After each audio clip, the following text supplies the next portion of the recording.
Hello everyone, welcome back to my channel. আমি শ্রাবন্তী, আর শ্রাবন্তী ব্লগে জানাই তোমাদের অনেক অনেক ওয়েলকাম। তো প্রতিদিনের মতো আজকেও চলে এসেছি নতুন একটা ব্লগ নিয়ে। আর এখন বাজে বেলা 11টা। এখন থেকে আমার ব্লগটা স্টার্ট করলাম। আর তারপরে দেখো, সকালবেলায় ব্রেকফাস্টে নন্দিনীর জন্য করেছি আজ ম্যাগি আর ডিম সিদ্ধ। তো এটা দিয়ে নন্দিনীর ব্রেকফাস্ট হবে। আর এখানে আমার জন্য করেছি আজকে ব্রেকফাস্টে কি বলো তো, চিনির পরোটা। তা তোমরা কি কেউ খেয়েছো চিনির পরোটা? আমার কিন্তু চিনির পরোটা খেতে ভীষণ ভালো লাগে। তো অনেক দিন পরে আজকে বানিয়ে ফেললাম। তো এইটা দেখো চিনির পরোটা।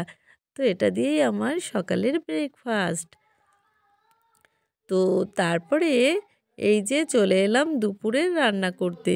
তো চলো দেখো দুপুরে কি রান্না করি। আজকে দুপুরে রান্না করব ভোলা মাছের ঝাল। তো এই মাছগুলোকে আমি ভালো করে কেটে ধুয়ে পরিষ্কার করে নিয়েছি। আর এখানে দেখো নিয়েছি আমোদে মাছ। তো এই মাছগুলোকে আমি কড়া কড়া ভাজা করব। আর তারপরে দেখো এখানে নিয়েছি নানান রকমের সবজি। তো এটা দিয়ে হবে একটা পাঁচমেশালি তরকারি, মানে একটা ঘ্যাট।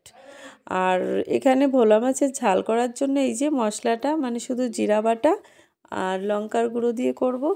আর তাহলে আজকে এটাই আমার রান্না হবে দুপুরের লাঞ্চ মেনুতে।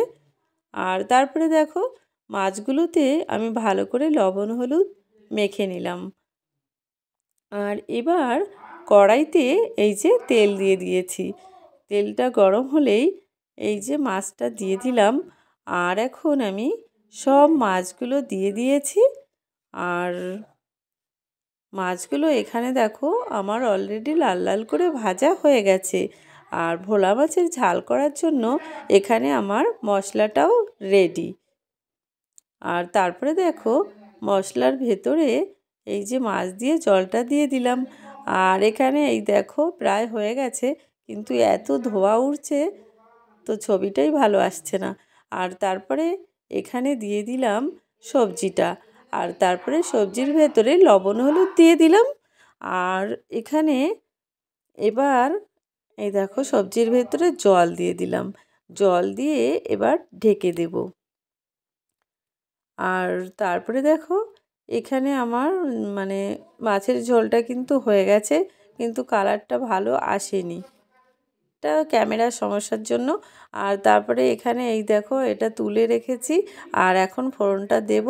তো ফোড়ন দিয়েছি এই যে পাঁচ ফোড়ন আর লঙ্কা আর হচ্ছে তোমার তেজপাতা দিয়ে। তারপরে এখানে দেখো এই যে অনেকটা মানে তোমার জল কমিয়ে নিয়েছি। আর তারপরে দেখো এই যে ফাইনালি আমার রান্না হয়ে গেছে।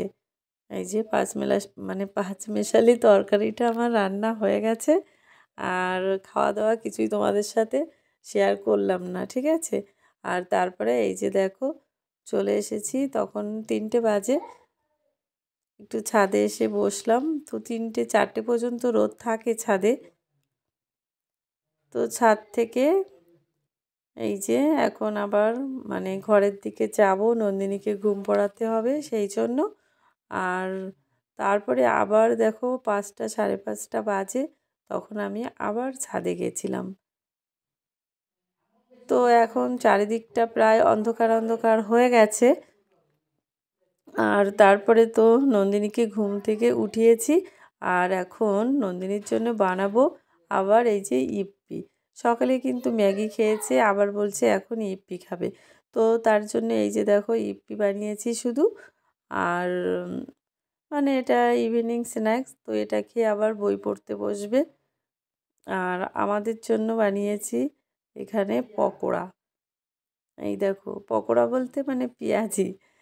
আর এখানে এই যে সস আছে, এই দেখো। তো আমাদের ইভিনিং স্ন্যাক্স হচ্ছে এটা দিয়েই হলো আজকে। আর এই যে নন্দিনী ইপ্পি খাচ্ছে। আর তারপরে এই যে নন্দিনী বই পড়ছে। তাই বললো মাটা, তারপরে বিক্রি করতে গেল। একটা ওল্ড ম্যানের সঙ্গে দেখা হলো। তারপরে ওল্ড ম্যানের যারা দিয়ে দিয়ে দিল, ম্যাজিক বিন দিল।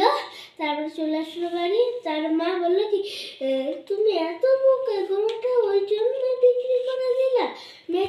A few moments later. তো আজকের পুরো ভিডিও তোমাদের কেমন লেগেছে অবশ্যই সুন্দর কমেন্ট করে জানাবে। তো আজকের মতো চলো এই পর্যন্তই, কালকে আবার দেখা হবে অন্য কোনো নতুন ভিডিওতে। ততক্ষণ পর্যন্ত তোমরা সবাই ভালো থেকো। Tata, bye bye.